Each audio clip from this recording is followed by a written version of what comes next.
ನಮಸ್ಕಾರ ಸ್ನೇಹಿತರೆ, ನಮ್ಮ ವ್ಯೂವರ್ಸ್ ಒಂದು ಕಮೆಂಟ್ ಮಾಡಿದ್ದಾರೆ ಸ್ನೇಹಿತರೆ. ಏನಂತ ಹೇಳಿದ್ರೆ, ಸರ್ ಅವರು ಬೇರೆ ಅವರ ಚೆಕ್ಕಿಗೆ ಸಿಗ್ನೇಚರ್ ಮಾಡಿ ಕೊಟ್ಟಿದ್ದಾರೆ, ಅವರ ಫ್ಯಾಮಿಲಿ ಅವರ ಚೆಕ್ಕಿಗೆ ಅದನ್ನು ಕೋರ್ಟ್ಗೆ ಹಾಕ್ಬೋದಾ?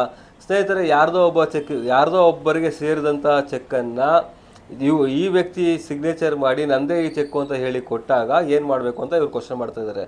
ಸ್ನೇಹಿತರೆ, ಈ ಒಂದು ಎನ್ ಆ್ಯಕ್ಟ್ ಪ್ರಕಾರವಾಗಿ ಯಾವ ಒಬ್ಬ ವ್ಯಕ್ತಿ ಒಂದು ಚೆಕ್ಕನ್ನು ಕೊಡ್ತಾ ಇದ್ದಾನೋ ಆ ವ್ಯಕ್ತಿಯ ಚೆಕ್ಕು ಅವನದೇ ಆಗಿರಬೇಕು. ಬೇರೆಯವರ ಚೆಕ್ಕನ್ನು ಕೊಟ್ಟರೆ ಪ್ರಯೋಜನಕ್ಕೆ ಬರೋದಿಲ್ಲ.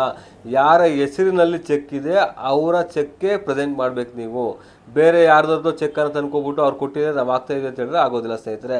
ಒಂದು ವೇಳೆ ನೀವು ಕೇಸನ್ನು ಫೈಲ್ ಮಾಡಿ ಅದು ಕೇಸ್ ಅಡ್ಮಿಟ್ ಆಯಿತು ಅಂತ ಅಂದ್ಕೊಳ್ಳಿ. ಅಡ್ಮಿಟ್ ಆದಂಥ ನಂತರದಲ್ಲಿ ನೀವು ಆ ಚೆಕ್ಕಲ್ಲಿ ಯಾರು ಬರವಣಿಗೆ ಇದೆ, ಯಾರೋ ಒಬ್ಬ ವ್ಯಕ್ತಿ ನಿಮಗೆ ಬೇರೆಯವ್ರ ಚೆಕ್ಕನ್ನು ಕೊಟ್ಟು ನಂದೇ ಅಂತ ಚೆಕ್ಕನ್ನು ಹೇಳಿ ಬರವಣಿಗೆಯಲ್ಲಿ ಕೊಟ್ಟಿರ್ತಾರೋ ಆ ಬರವಣಿಗೆಯನ್ನು ನೀವು ಪ್ರೂವ್ ಮಾಡಬೇಕಾಗತ್ತೆ.